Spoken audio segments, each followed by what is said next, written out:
Hello friends. आज हम बात करने वाले हैं साइकोलॉजी में एक बहुत ही ज्वलंत टॉपिक पर। और जानते हैं उस टॉपिक का नाम क्या है?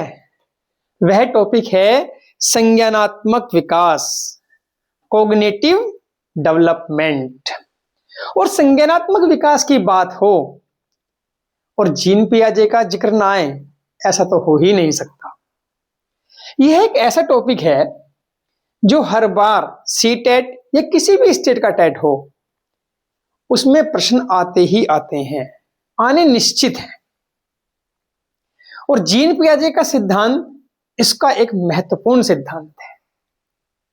आज हमें इस टॉपिक को ही अच्छे से समझना है और हमारा उद्देश्य भी यही है कि हम इस टॉपिक को इजी से इजी वे में समझाने का प्रयास करेंगे, जिससे कि आपको इस टॉपिक को रटना न पड़े और यह आपके कोग्निशन में, मतलब आपके संज्ञान में, या यूं कहिए आपके ज्ञान में, या ऐसे समझ लीजिए आपके दिमाग में अच्छे से जम जाए।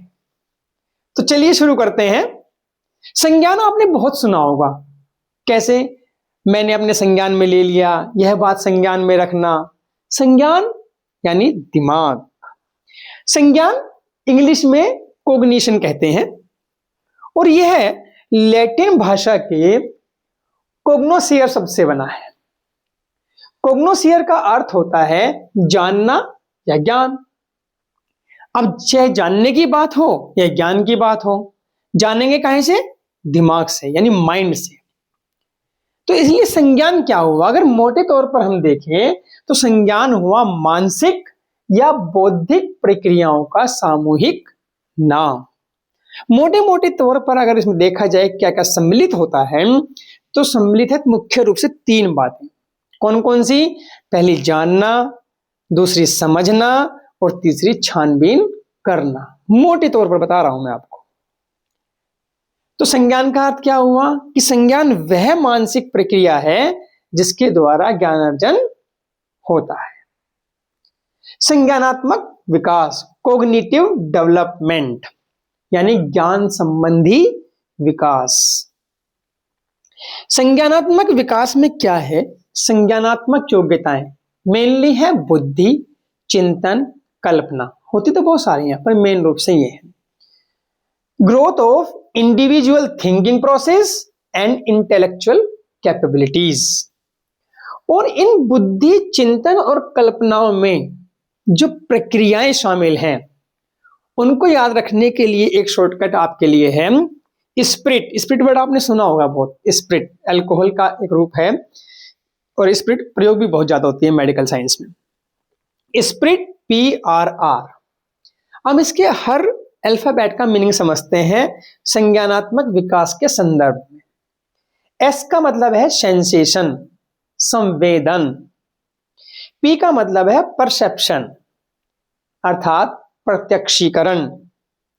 I का मतलब इमेजरी, अर्थात प्रतिमा धारण, या ये कह सकते हैं आप अवधारणा। और रिटेंशन का मतलब होता है धारणा। अवधारणा नहीं, धारणा। रिटेंशन है धारणा। नेक्स्ट है I, SPIRIT। I इंसाइट, अर्थात सूझ।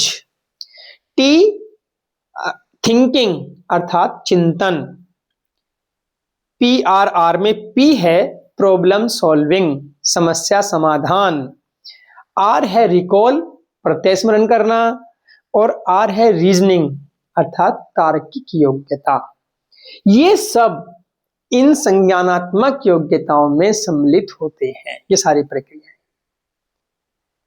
संज्ञानात्मक विकास के तीन मुख्य सिद्धांत हैं। पहला सिद्धांत है जीन पियाजे का सिद्धांत, दूसरा सिद्धांत है वाइगोटस्की का सिद्धांत और तीसरा है ब्रूनर का सिद्धांत। जीन पियाजे का सिद्धांत क्योंकि बहुत ज्यादा इंपॉर्टेंट है, बहुत ज्यादा पूछा जाता है और कभी कभी तो एक से ज्यादा क्वेश्चन, ज्यादातर एक से ज्यादा क्वेश्चन इस पे से पूछे जाते हैं। तो इसलिए इनको डिटेल में पढ़ते हुए, जीन पियाजे को डिटेल में पढ़ते हुए, बाकी दोनों सिद्धांत को हम कंपैरेटिव स्टडी के माध्यम से पढ़ेंगे। तो तीनों की कंपैरेटिव स्टडी भी हो जाएगी और बाकी दोनों क्लियर भी हो जाएंगे। जीन पियाजे के बारे में अब थोड़ा सा जान लेते हैं। जीन पियाजे एक स्विस मनोवैज्ञानिक थे। स्विस मतलब स्विट्जरलैंड के, और सही में मनोवैज्ञानिक नहीं थे, प्राणी विज्ञान के विद्वान थे।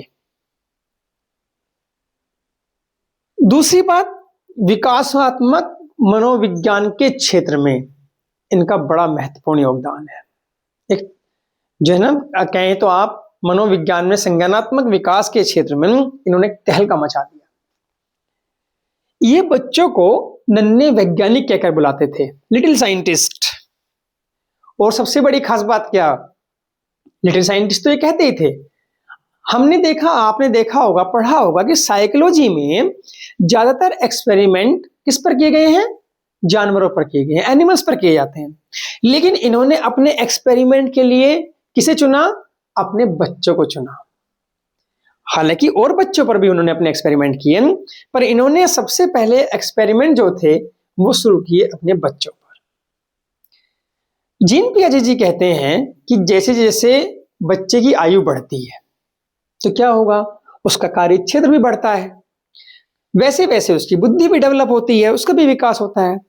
पहले वे सिंपल सिंपल कंसेप्ट सीखता है और फिर कठिन से कठिन कंसेप्ट भी वो सीखने लगता है।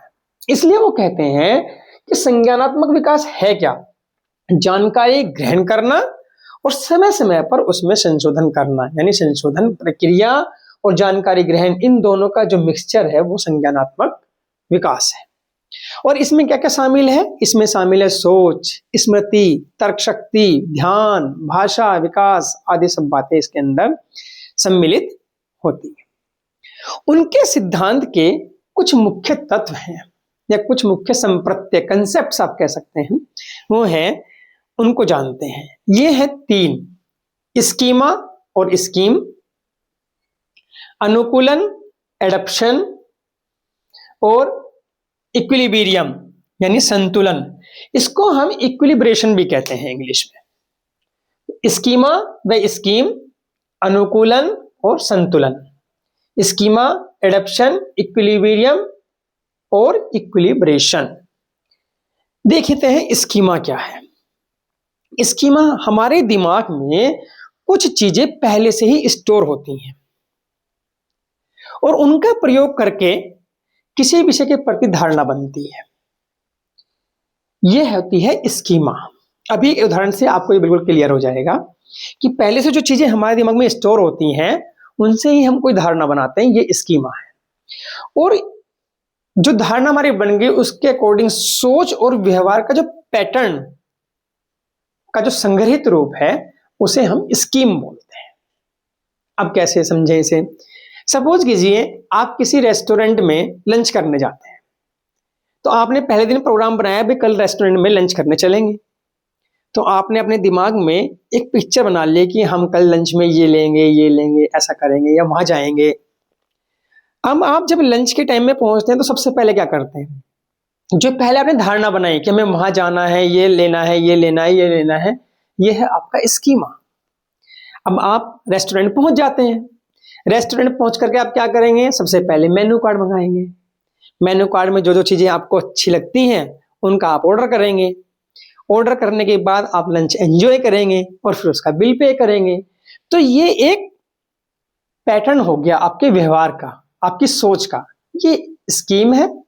और जो आपने पहले सोचा कि हमें यहां जाना है, ये लेना है, ये खाना है, वो स्कीमा है। दोनों में बहुत थोड़ा सा ही डिफरेंस है, आपस में बहुत ज्यादा कोरिलेटेड है। सेकेंड कंसेप्ट है इसका अनुकूलन, एडप्शन। अनुकूलन का मतलब क्या है, वातावरण के अनुसार अपने आप को ढालना, ये कहलाता है अनुकूलन करना। अब इसके 2 भाग हैं, कौन कौन से, पहला है आत्मसातीकरण, थोड़ा कठिन सा नाम है, या इसे समाकलन भी कहते हैं, और दूसरा नाम है समायोजन। ये तो सब इजी है, सुना भी होगा। इसे बोलते हैं, आत्मसातीकरण को इंग्लिश में कहते हैं एसिमिलेशन और समायोजन को इंग्लिश में कहते हैं एकोमोडेशन।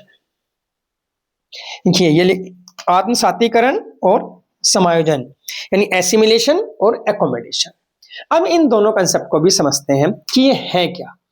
आत्मसातीकरण या समाकलन।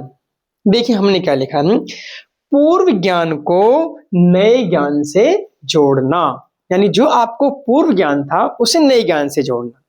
या और सिंपल वे में हम इसे कहें तो पुराने स्कीमा से जो भी हमारे पास जानकारी थी या ज्ञान था उसका सहारा लेकर नई जानकारी को ग्रहण करना या नई जानकारी बनाना।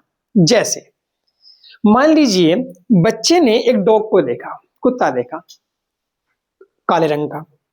अब उसने एक धारणा बनाई कि कुत्ते के 4 पैर होते हैं, 2 कान होते हैं, 2 आंखें होती हैं और ये काले रंग का होता है। ऐसी बहुत सारी बातें आदि आदि उसने धारणा बना ली। अब क्या हुआ, नेक्स्ट टाइम उसने कुत्ता देखा सफेद रंग का। अब कुत्ते की धारणा तो उसके पास बनी हुई थी, लेकिन वो कैसे रंग की थी, काले रंग की। तो अब उसे पता चल गया कि कुत्ता काले रंग का भी होता है और सफेद रंग का भी होता है। तो क्या हुआ, पूर्व ज्ञान था उसे कि डॉग ऐसा होता है। अब उस पूर्व ज्ञान के जरिए उसने नया ज्ञान क्या प्राप्त किया, कुत्ता काले रंग का भी हो सकता है, सफेद रंग का भी हो सकता है। तो ये होता है आत्मसातीकरण यानी समाकलन, एसिमिलेशन, यानी पूर्व ज्ञान को नए ज्ञान से जोड़ना। दूसरा है समायोजन, एकोमोडेशन, पुराने स्कीमा में संशोधन। हमने यहां क्या लिखा है, पुराने स्कीमा में संशोधन। मतलब दूसरे वे में ये भी कह सकते हैं कि पूर्व ज्ञान में संशोधन करके वातावरण के साथ तालमेल बिठाना। अब इसे भी एक एग्जांपल से समझते हैं कैसे। डॉग का एग्जांपल तो हमने समझ लिया आत्मसातिक में, एसिमिलेशन में। अब देखते हैं यहाँ क्या स्कीमा में संशोधन कैसे। मान लीजिए अब बच्चे के सामने किसी समय बिल्ली आ जाती है और वो उसे क्या कहता है, कुत्ता कहता है, क्योंकि उसके भी 4 पैर है, 2 आंखें हैं, 2 कान है। तो अब आप क्या बताएंगे कि नहीं वो कुत्ता था और ये क्या है, बिल्ली है। तो अपने स्कीमा में वो संशोधन करेगा। अब वो क्या पहचान करेगा कि कुत्ता थोड़ा बड़ा होता है, बिल्ली कुछ छोटी होती है, बिल्ली ऐसी होती है, कुत्ता ऐसा। तो वो स्कीमा में संशोधन करता है। ये कहलाता है समायोजन। अब उसे कुत्ते की भी पहचान हो गई अलग से और बिल्ली की भी पहचान हो गई। ये है पुराने स्कीमा में संशोधन। आखिरी पॉइंट है इसका संतुलन। संतुलन, इक्विलिब्रियम या इक्विलिब्रेशन। अब ये 2 प्रक्रियाएं थी, समाकलन और समायोजन, यानी आत्मसातीकरण और समायोजन। इनके प्रक्रियाओं के बीच में यानी एसिमिलेशन और अकोमोडेशन में संतुलन बैठाना ही ये तीसरा स्टेप है, संतुलन। ये है जीन पियाजे के सिद्धांत के मुख्य कंसेप्ट। ये सिद्धांत और डिटेल में नेक्स्ट वीडियो में आपको मिलेगा। उम्मीद करता हूं कि आज जितने पॉइंट्स मैंने आपको बताए ये बहुत अच्छे से क्लियर हो गए होंगे, बहुत इजी वे में आपको समझ में आ गए होंगे उदाहरण के माध्यम से। आज की वीडियो में इतना ही, मिलते हैं नेक्स्ट वीडियो में। तब तक मुस्कुराते रहिए, हंसते रहिए और हमारे चैनल को लाइक और सब्सक्राइब करते रहिए। धन्यवाद।